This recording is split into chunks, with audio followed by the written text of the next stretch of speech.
Cebrail dede, Drejan ve Beritan aşiretinin size saygısı büyüktür. Karşınızda bulunmaktan onur duyarız. Estağfurullah hocam. Bildiğiniz gibi şu an Alişir babası Hacı Ali Drejan'ın yerine söz sahibidir. Biz her ne kadar hayra vesile buradaysak da Alişir'in konuşması Drejan aşiretine buyruktur. Alişir oğlum seni dinliyorum. İlk defa yaşım gereği büyüklerin önünde burada söz almış bulunmam, dede cemaatinde inanıyorum ki hayra vesile olacaktır. Cebrail dede, biz buraya Allah'ın emri, peygamberin kavliyle kızınız Töre'yi oğlumuz Azad'a istemeye geldik. Eğer takdiri ilahisi olur, kimse önüne geçemez. Sizlerle akraba olmak, yalnız Cebrail dedeyi değil, bütün cemaatimizi onura eder. Sizleri tanıdığımız kadar, oğlumuz Azad'ı da tanıyoruz. Ancak bize biraz zaman tanımanız gerekir. Cebrail kirvem. Beritan kirve işin içindedir diye hiçbir zan altında kalmayasın. Bilmenizi isterim ki kızımızı isteyenler Drejan'la Azat olmasaydı bu mesele için hiç kimse beni buraya getiremezdi. Beritan buradadır diye kızımızı verelim düşüncesi olmasın. Bu hür irade ve düşünceye yalnız siz ve töre kızımız sahiptir. Beritan doğru söyler. Tabii ki düşünmek hakkınızdır.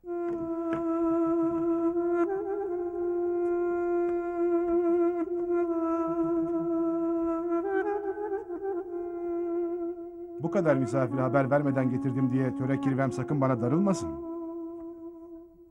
Ne münasebet kirve. Sen kendi evine misafir getirdin. Cebrail dedi. İşi yokuşa sürmeyek. Bize kısa zamanda cevabını veresin. Cemal Efendi, bu işler aceleye gelmez.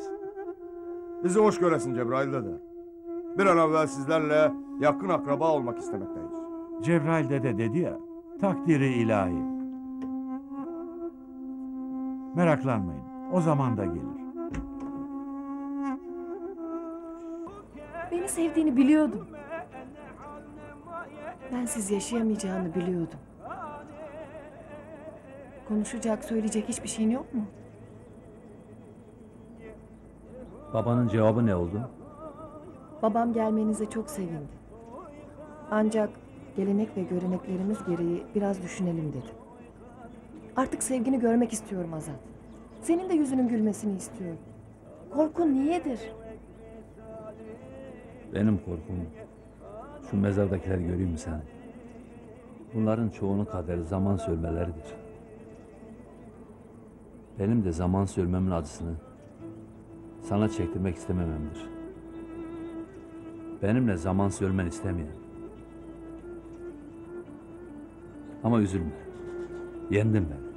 Şahin bakışlı, bülbül avazlı, bir eli kadehli, bir eli sazlı. İşte ben gidiyorum, kalahu gözüm, kalahu gözüm. Ne sen beni unut, ne de ben seni. Hudey hudey hudey, dem dem dem dem. Hudey hudey hudey hudey, dem dem dem dem.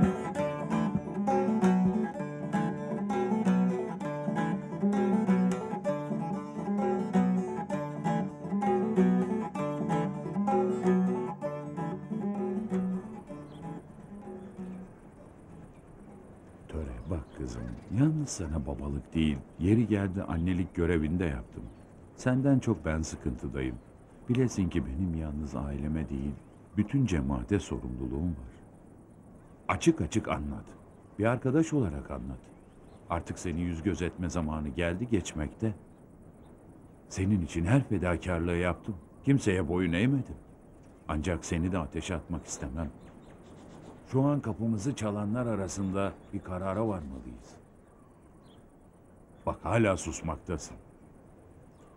Kararını kimden yana kullandığını biliyorum. İyi düşün, sonra üzülme.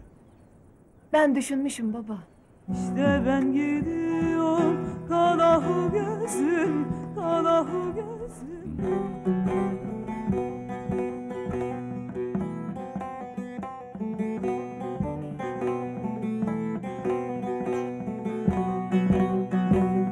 Böyle ikrar ile böyle olunan cefalı yar bana lazım değilse.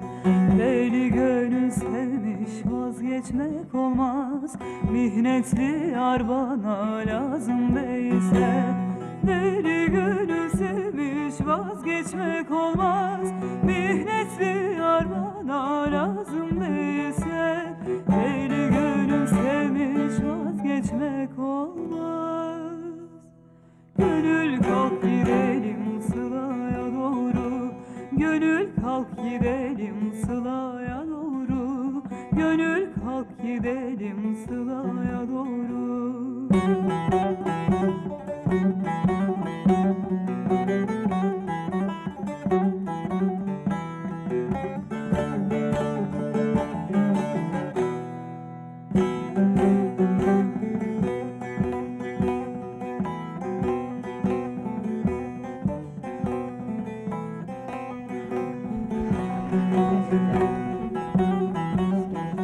Buyurun, buyurun, geçin buyurun. Buyurun.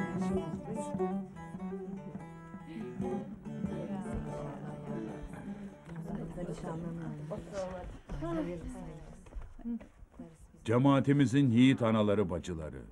Bugün hayra vesile kızımız Töre'yi Allah'ın emri, peygamberin kavliyle Drejan aşiretine gelin vermiş bulunmaktayız. Misafirlerimiz muteber insanlardır. İnşallah bu akrabalık bağları devam eder.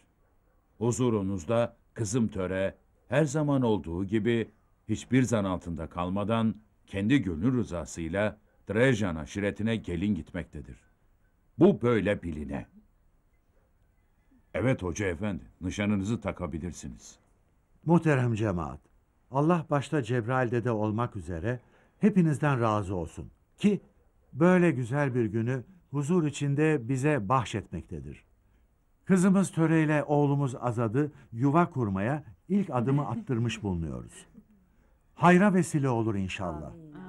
Çocuklarımızın nişanını Drejan adına ve Azad'ı temsilen Drejan lideri Alişir Drejan takacaktır. Herkes bilsin ki bu akrabalık bağları yalnız burada sınırlı kalmayacaktır. İlk defa bir nişan yüzüğü takmak bana nasip oldu. Bugün burada olmamın nedeni yalnız nişan yüzüğü takmak değil. Aynı zamanda Azad'a vekilen buradayım. Allah hayırlı etsin.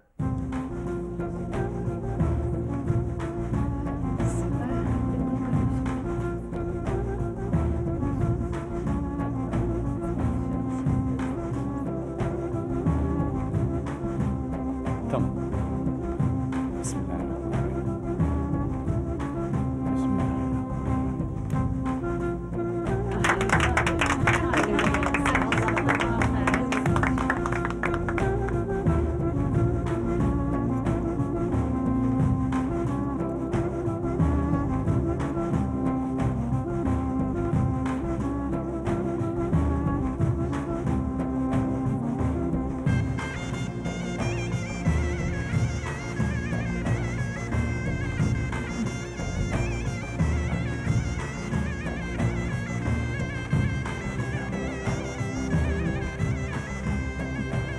Allah mesut etsin kızım. Allah mesut etsin.